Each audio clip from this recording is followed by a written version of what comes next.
Chris, it's Friday, August 6th, and you shared some very big news this week regarding Ohio Tech Day. What is it, Chris? Lay it on us. Yeah, so Friday, September 24th, which is the first ever Ohio Tech Day, we have officially welcomed Facebook as the presenting sponsor, which is pretty cool. They have, they're obviously a global company that people from literally around the world are on, but they also employ Ohioans. And so they have a data center here in Central Ohio in New Albany, which is kind of a really, really amazing facility. It's really cool. I've had the opportunity to tour it.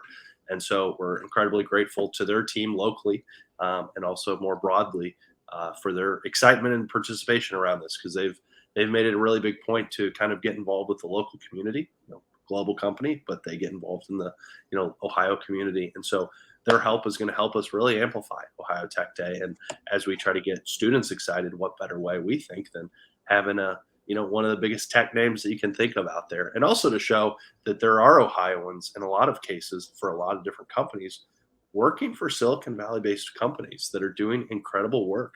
And you don't have to leave Ohio for it. So we're really excited for it and incredibly grateful for the Facebook team. No, that's a huge partnership. A great organization to be behind Ohio Tech Day. What are the drivers of Ohio Tech Day? It's a statewide virtual event. Schools, companies, and organizations can all get involved, and there are social campaign elements as well as active hands-on learning. So give everyone the quick rundown again. I think it's fair to share you have a very deep agenda built out. So. We do.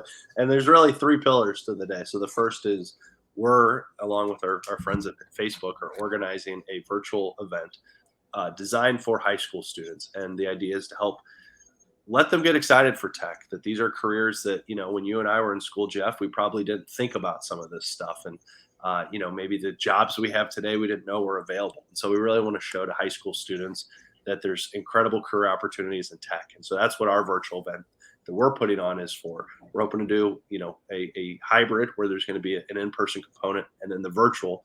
Obviously, there's things like Delta variants and COVID out there that, we're all tracking and trying to figure out as we go. But we wanted to make it accessible for any high school student across the state, able to join, participate, no matter if you're from the north, the south, east, or the west, or the middle. And so that's the first one. The second one is companies and schools and organizations across Ohio are hosting DIY, so do-it-yourself events and programming. And we say it's big or small, virtual or in person. There's no right or wrong answer. It's really cool just as a way for the companies to get involved, to showcase their tech. It doesn't necessarily have to involve students.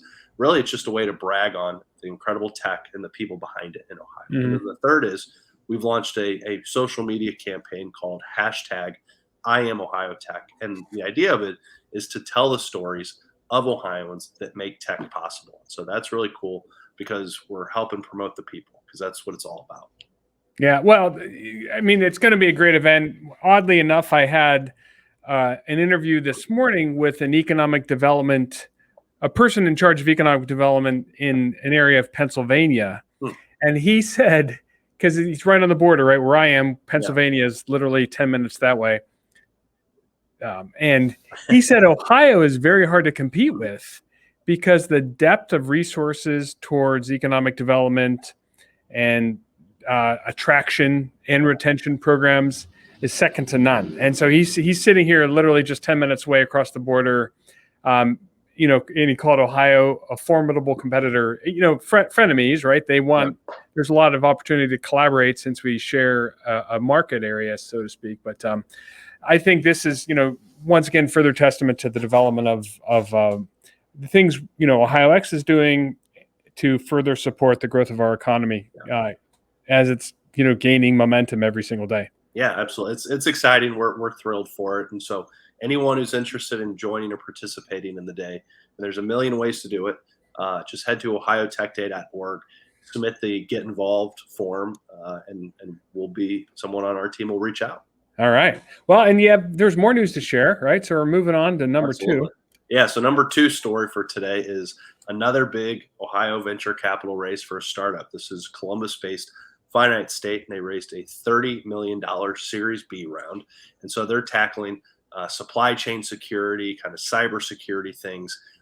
Really interesting founding story. Again, another kind of success story of, building it right here at home And this is an area and part of the economy and part of tech that is only going to get bigger as we've seen different hacks and pipeline shutdowns and those different things that have disrupted things like the supply chain and others. And so Columbus-based Finite State with a big $30 million Series B raise.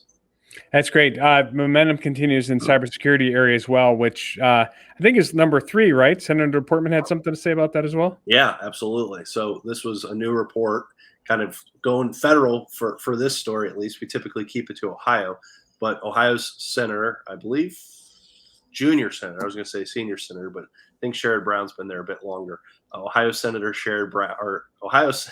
Rob Portman, he did a report recently that's looking into cybersecurity flaws at various federal agencies. And he's identified and kind of pinpointed them. And so these have been areas that needed to improve. He's kind of bringing light to it in a bipartisan manner because he's an incredible representative for Ohio, does incredible work in the Senate. And again, we've seen with some of the stuff happening at DHS and in other agencies that cyber in those areas are only, becoming more and more important. And there's only more and more issues that seem to be stemming up. So good to see some of our national leaders really taking notice and hopefully being, helping people be proactive about it, but, releasing a really important study. Ransomware, phishing, with everyone working remote, with many people working remote, the contained, controlled environment, IT environment that companies could have configured, thinking that you had 4 strong walls around you and a tight network. Look, anyone is subject to a hack these days. I mean, one email, one click on a link from somebody, spoofed within your company. Yeah. Hey, could you do this for me with a link? Can wreak havoc and tie up your entire system for, days, if not weeks. Yeah. So good to see movement on the startup front and also on the political front as well. Yeah, it takes it all. There's that public policy world to it. There's, the actual venture capital and the financial capital. It's also human capital. So we kind of talk about the 3 capitals: the human, financial, and then I can't remember the political with there you go. Official. So right. It's been a long week. I'm not feeling too well. Well, that's good. Well, you have one of those summer colds, Yeah. but now that you're back out and about, Chris is available for meetings. He's taking meetings. Let me give me a week or 2. Yeah. All right. Well, great. Thanks for the catch up on the kind of action happening in Ohio, and great to hear on Ohio Tech Day and the partnership with Facebook. Yeah, it's exciting stuff. And again, go to ohiotechday.org, check it out. We'd invite, you, your company, organizations, anyone out there, schools, high schools specifically, to participate because it's exciting. And we have a really great group that's been building it for a while. So we're looking forward to sharing it with a lot of people hopefully soon. Sounds good. All right, Chris, thanks for the catch up.